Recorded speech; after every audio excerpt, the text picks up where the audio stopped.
Que beleza, mais um podcast ligado na verdade. Vamos aprender mais sobre a palavra de Deus. Meu amigo Inácio, beleza, cara? Valeu, João, como é que tá? Graças Hoje, a Deus, beleza, né, cara? A gente vai conversar sobre um assunto muito bacana, só que o assunto é totalmente perdido.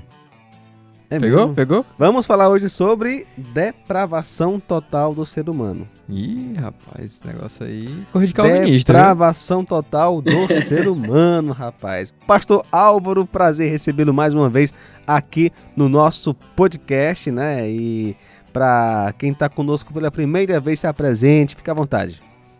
Fala, João, fala, Inácio. Prazer mais uma vez poder participar desse podcast. Para quem não me conhece, o meu nome é Álvaro, né? Como já foi falado, sou pastor aqui na Igreja Cristã Evangélica de Uruaçu, no estado de Goiás. Já pastorei essa igreja há mais de 2 anos.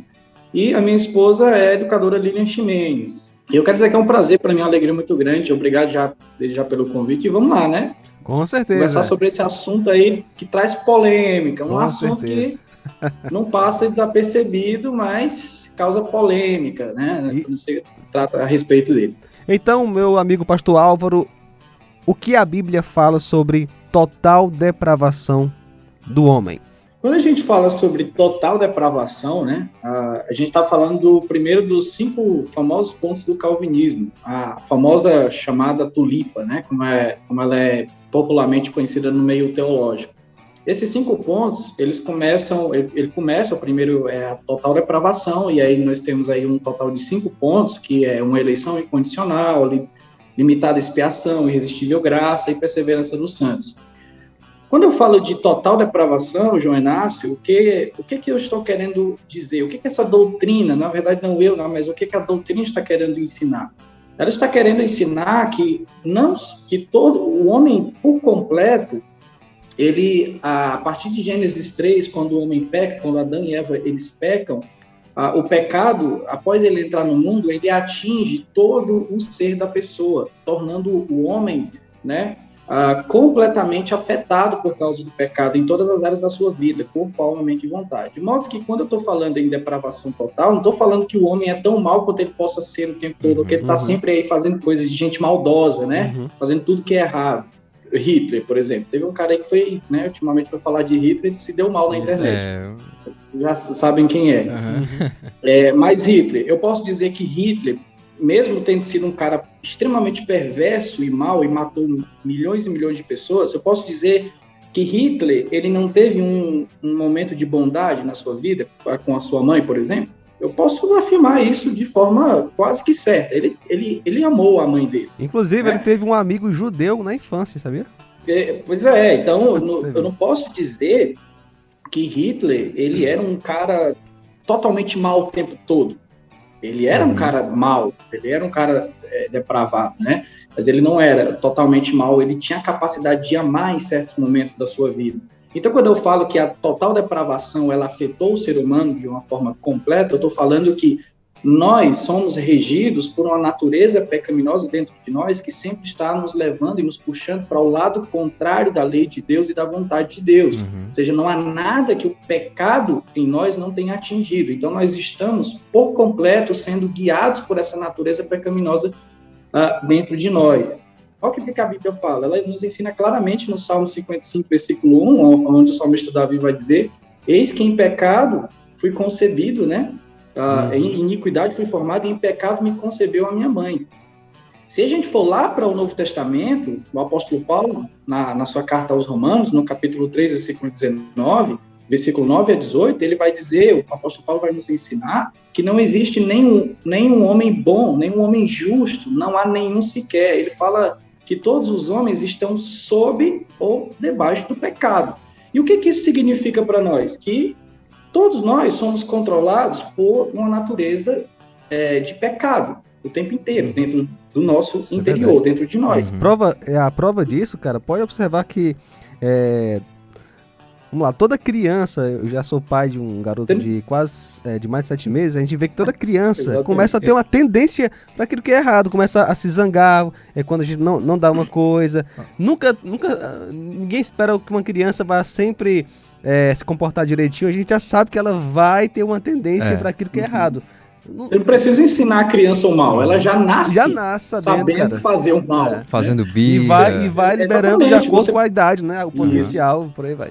Você percebe isso claramente na atitude de uma criança. Exatamente, é um perfeito exemplo do que essa doutrina ela nos ensina, né? Então, a acusação de Paulo, no capítulo 3 de Romanos, é bem profunda e bem radical. Já foi 5 minutos aí, né? Já. Ela é bem profunda e bem radical. Em nossa humanidade, a nossa humanidade ela é tão corrupta que nós não fazemos uma coisa boa sequer. Se a gente for olhar esse texto de Paulo, ele vai dizer. Então, como é que a gente pode entender isso? Já que a gente vê todo dia, até mesmo pessoas que estão alheias a Deus, ou afastadas de Deus, fazendo coisas boas. Como é que eu posso ser que um homem totalmente depravado, totalmente só faz coisas reprovadas diante de Deus, se tem gente fazendo coisa boa aí, ajudando os pobres e tal, né? A explicação disso é porque, após a queda, a imagem de Deus ela não foi completamente apagada do ser humano. Há resquícios da imagem de Deus dentro do ser humano. E é por isso que até pessoas como Hitler, um homem completamente perverso, que foi na sua época, ele pôde demonstrar atos bons ainda, né, de certa forma, porque a imagem de Deus ainda continua na pessoa, ainda que arranhada. Essa imagem ela foi perdida por causa do pecado. Mas aí eu quero eu quero falar aqui sobre, ainda dentro dessa ideia de coisas boas, mas eu não faço coisa boa, por que eu sou depravado totalmente? Por que Deus ele reprova as minhas coisas boas, não é verdade? E até essa doutrina, para muita gente, né, na verdade, todos nós, né, o nosso orgulho é afetado, né? O orgulho do ser humano é afetado. Exatamente, mexe diretamente na questão do nosso orgulho. E aí é onde o que os reformadores vão chamar de virtude civil. O que é essa virtude civil? Significa que mesmo pecadores caídos como nós podemos nos abster de roubar, por exemplo, a gente pode nos abster de praticar atos, aliás, a gente pode praticar atos de caridade e de bondade, normalmente, mesmo sendo criaturas caídas, nós podemos fazer isso. E por que esses nossos atos, mesmo de caridade, de bondade, eles não são considerados como atos bons, segundo a perspectiva de Paulo no capítulo 3? Porque ainda que essas coisas boas que nós façamos, que estejam previstas na lei de Deus, Deus não fala para a gente ajudar os pobres, os necessitados, ainda que essas coisas boas que o homem faça, mesmo na situação de queda, sejam boas e estejam conforme a lei de Deus, quando Deus ele avalia as ações, ele não só avalia, e aqui eu quero chamar a atenção para um ponto muito interessante, muito importante dessa doutrina, que ele não só avalia o fato externo do que você está fazendo, mas ele avalia a motivação interna. E a motivação interna exigida para tudo que nós fazemos é o quê? É o amor a Deus. Então, quando eu posso dizer que uma pessoa, quando está fazendo um ato de bondade, ela está pensando no amor dela a Deus? Provavelmente nunca. Basicamente, nunca a gente, a não ser que seja uma pessoa, claro, que já teve o coração dela transformado por Jesus Cristo, essa pessoa nunca vai pensar em fazer um ato de bondade por amor a Deus, ou para honrar a Deus. Ela não vai estar pensando nisso. As coisas boas que nós fazemos no dia a dia, na maioria das vezes, é motivado pelo quê, o João Inácio? Pelo interesse, não pelo interesse de honrar a Deus, mas por um desejo de proteger os nossos próprios interesses. Verdade. Quer um exemplo disso? Esses dias eu vi um cara lá no TikTok, assistindo lá o vídeo do TikTok, que o rapaz ajudava as pessoas com 200, com 300, com R$1.000, ele chegava assim e dava um monte, 300 para a pessoa que estava ali vendendo picolé. Será que a motivação desse cara, desse rapaz, em ajudar essa pessoa, era por um forte íntimo desejo de honrar a Deus? Provavelmente eu digo para vocês que não. Ele está lá ajudando aquelas pessoas para mostrar ao mundo como ela é uma pessoa boa e, detalhe, numa rede social. O que nós concluímos com isso? Que essa pessoa quer ganhar admiradores e seguidores. Visibilidade, né?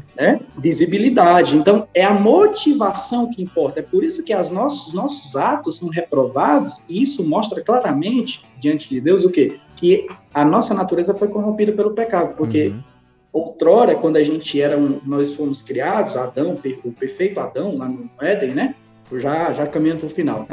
Quando a gente foi criado lá no Éden, a gente tinha uma santidade positiva, ou seja, tudo que a gente fazia, tudo que Adão fazia, o desejo, o interesse dele era sempre o quê? Honrar a Deus. Agora não, o interesse por causa desse pecado que há dentro de nós, essa corrupção, o nosso desejo é sempre interesse próprio, né? A gente não pode dizer que isso tem validade para a salvação do homem. Você tocou num ponto interessante, porque mesmo que a pessoa tente fazer alguma coisa por amor a Deus, para ser aceita por Deus por causa daquela obra específica, a situação do pecado dela é tão grave diante de Deus que ela não consegue ser aceita por Deus por aquilo que ela faz, né? Digamos, cara, realmente eu estava com interesse próprio. A partir de agora eu vou tentar chamar a atenção de Deus com boas ações para ele me aceitar. Mesmo que o cara tenha essa consciência de fazer para querer agradar a Deus, né? Essa situação de total depravação, essa culpa do pecado, né, nos afastou de Deus de uma forma que o ser humano não consegue por conta própria se aproximar de Deus, né? E aí que eu pergunto, diante dessa triste notícia, que nós somos pecadores e é uma realidade que a gente não pode se sair com a nossa própria força, há uma palavra de esperança diante disso? Há uma saída, há uma salvação? Sim. O apóstolo Paulo, na carta ainda, no capítulo 3 de Romanos, a partir do versículo 21 até o 26, ele vai dizer que, tá tudo perdido, tá todo mundo perdido, tá? Ele bate o martelo ali e diz que tá todo mundo condenado. Mas ele vai falar que Deus mostrou a solução, né? Ele não só mostra o quadro de desespero total em que o ser humano está, mas ele mostra qual é a situação. E a solução para esse afastamento do homem de Deus é Jesus Cristo. De modo que no capítulo 1 até o capítulo 3, o versículo 20, Paulo está nos mostrando como é horrível, então, a nossa situação diante de Deus, de modo que a única coisa que nós sabemos fazer de muito bem é quebrar a lei de Deus, né? O que nos coloca como culpados, então, diante de Deus. A nossa situação, a nossa sentença é de culpados diante de Deus, mas isso é mudado a partir do versículo 20, quando ele diz que a justiça de Deus, isto é, a única forma do homem ser salvo é pela fé em Jesus Cristo. E essa justificação, João Inácio, ela é dada a todo homem que Deus regenera. Portanto, a única forma do homem ser declarado justo e de o homem fazer alguma coisa que Deus aprova é através de Jesus Cristo, através da fé em Jesus Cristo.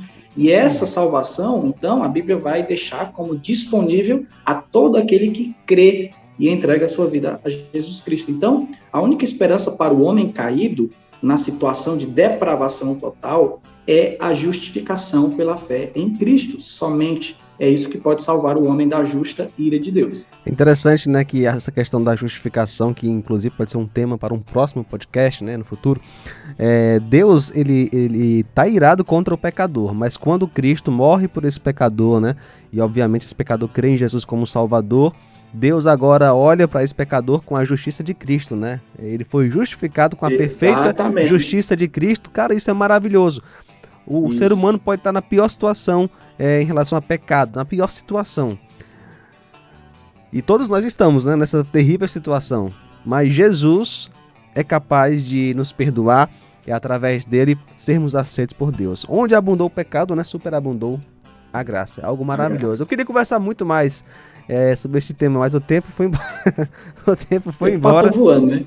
Passa voando, mas Álvaro, tem algo a acrescentar para a gente fechar esta excelente conversa que tivemos? O que eu teria para acrescentar é que a salvação de Jesus Cristo e a mudança de vida, ela está disponível a todo homem que crê. Deus, ele tem um interesse em salvar o homem perdido no pecado. E a única forma, então, da gente alcançar, como já foi dito, essa justificação aí, é pela fé em Jesus Cristo. A única forma de a gente conseguir alcançar a salvação e da gente escapar dessa condenação e sair de debaixo dessa ira de Deus é através de Jesus Cristo. Então, eu quero estender a você que está nos ouvindo o convite para que você receba Jesus Cristo como seu único e suficiente Salvador pela fé. Porque é a única forma com a qual você vai conseguir, então, entrar no reino de Deus, entrar no céu. Então, essa salvação está disponível para você. Muito bom, pastor Álvaro, muito obrigado, viu, pela disponibilidade mais uma vez. Valeu, Inácio. Valeu. Felizmente o tempo é curto, mas... Teremos, se Deus quiser, mais oportunidades, foi uma bênção. E você que esteve ligado conosco, manda esse podcast aí para os seus amigos, sua família, tá certo? Esta foi mais uma produção da Rádio Ceará FM 102,7.